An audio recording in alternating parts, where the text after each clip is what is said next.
So XBB is a recombinant lineage. So it's a combination of two omicron lineages in one virus. It has 14 extra mutations compared to omicron itself. And it's concerning to us at the moment because in the past week or two, it's really been picking up in Australia.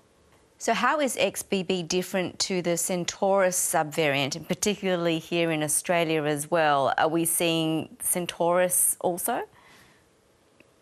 Yes, we are seeing Centaurus. It is doubling as well in Australia.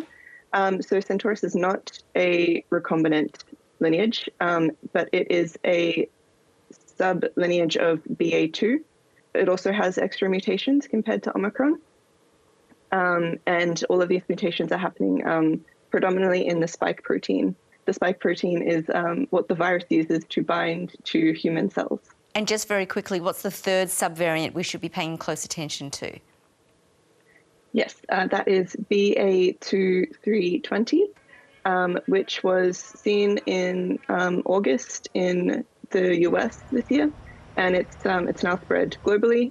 And it as well, it has 9 additional mutations, including a rare double mutation.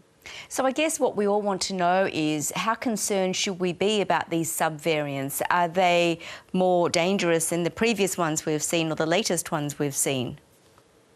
Yes, so there has been no evidence so far that they cause more severe disease, but there is some preliminary evidence that they have maybe an advantage in evading immune responses, such as in the case with XBB, or they spread more effectively, such as Centaurus.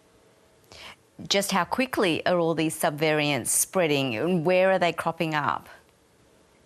So currently, what we're seeing with Centaurus is that it's got a pretty strong hold globally.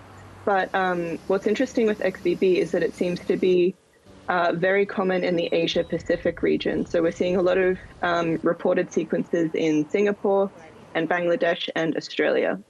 So compared to the rest of the world, say, for example, in Europe or the US, are we seeing a similar pattern with these subvariants increasing? Yes. So globally, it looks like the subvariants have spread all over the globe. Each country does tend to have a slightly different proportion of the subvariants. But yes, as soon as they are picked up, we usually see them spread globally within a few weeks. In terms of guarding against these subvariants, is there anything we should be doing differently compared to other subvariants that we've seen?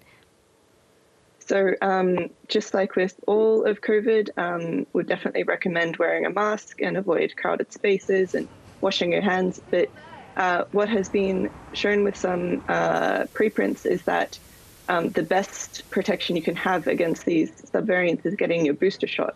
Getting your booster shot is the best way to prevent against severe disease, especially now that we have Omicron-specific vaccines.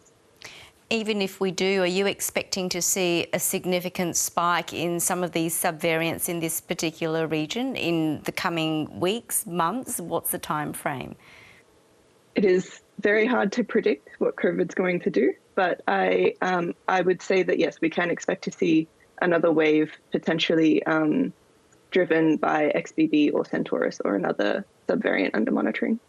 So, Ash, do we just have to accept that we will see these subvariants come and go and this is all just part of living with COVID-19?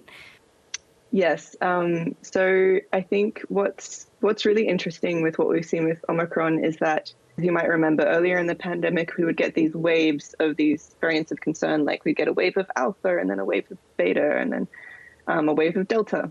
But since Omicron has stuck around for so long, it's kind of gone through its own evolution as well. And so now we're seeing waves of different subvariants of Omicron. That could keep happening. So we could keep seeing different subvariants of Omicron come up in waves. We could get an entirely new variant. It's very hard to predict. But yes, it's the nature of the virus that it will keep evolving and keep picking up mutations. Unfortunately, I don't think SARS-CoV-2 is going anywhere. the best we can do is stay vaccinated and try to keep your community safe.